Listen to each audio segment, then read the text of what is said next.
भगवान दत्तात्रेय के 24 गुरु। 5वें गुरु अग्नि। कहते हैं हमें भगवान ने बनाया है। क्या आप भगवान का अर्थ जानते हैं?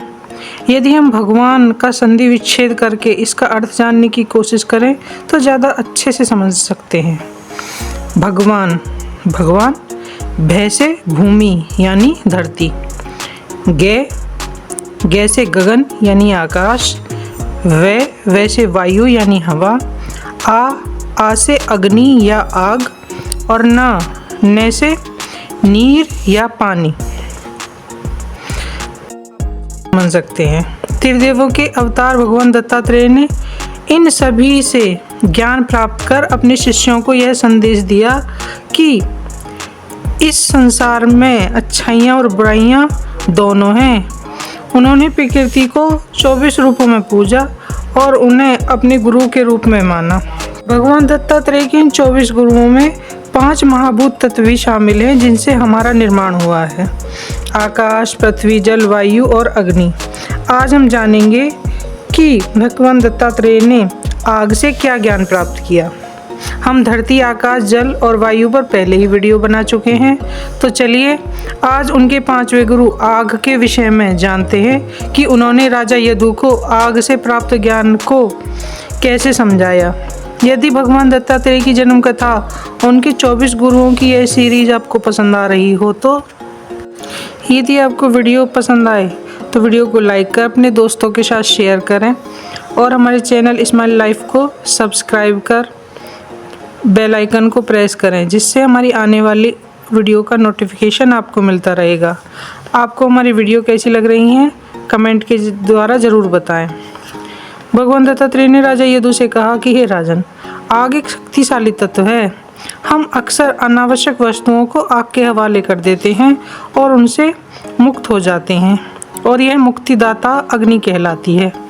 हिंदू संस्कृति में मानव की अंतिम गति अग्नि के द्वारा ही की जाती है, क्योंकि दाह संस्कार द्वारा मनुष्य के पार्थिव शरीर से होने वाले अशुद्धियों से मुक्ति मिलती है।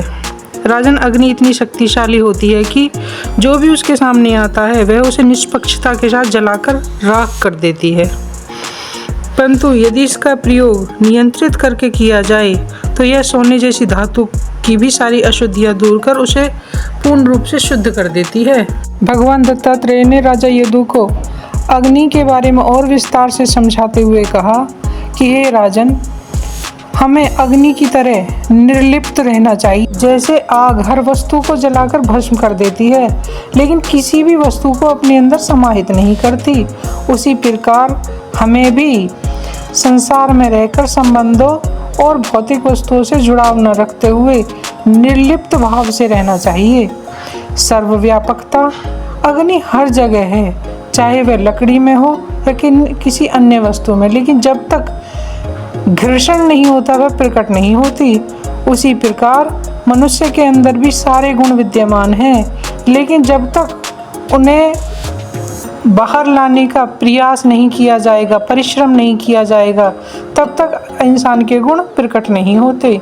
साम्यता और समानता। आग किसी भी चीज़ के साथ भेदभाव नहीं करती, वह सबको समान रूप से जलाती है, चाहे वह कोई कीमती वस्तु हो या कोई साधारण घास। मनुष्य को भी अपना व्यवहार अग्नि के समान ही रखना चाहिए और सबके साथ प्रेम और सम्मान के साथ समानता का व्यवहार करना चाहिए। शुद्धता। आप आग में जो भी डालोगे वह उसे जलाकर भस्म कर देती है, और उसमें जितनी भी अशुद्धियाँ होती हैं वह सब अपने आप जलकर राख हो जाती हैं। मनुष्य को भी जीवन में इसी प्रकार रहना चाहिए। वह चाहे कितने भी नकारात्मक माहौल में, कितने भी नकारात्मक लोगों के बीच रहे, लेकिन उसे कभी भी अपनी सकारात्मकता नहीं छोड़नी चाहिए। सदैव गतिशील रहना चाहिए। भगवान दत्तात्रेय ने राजा यदु से कहा, अग्नि हमेशा गतिमान रहती है, कभी स्थिर नहीं होती। जीवन में व्यक्ति को भी निरंतर कर्म करते रहना चाहिए और जीवन में आगे बढ़ते रहना चाहिए। प्रकाश फैलाना।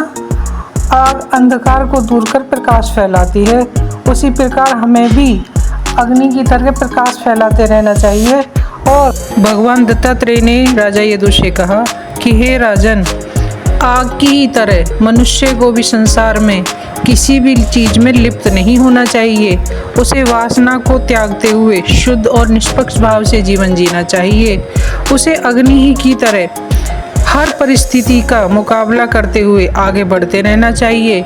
और जिस तरह अग्नि संसार को प्रकाशमान करती है, अंधेरे में प्रकाश फैलाती है, उसी तरीके से मनुष्य को भी अपने सत्कर्मों से जग में उजियारा फैलाते रहना चाहिए।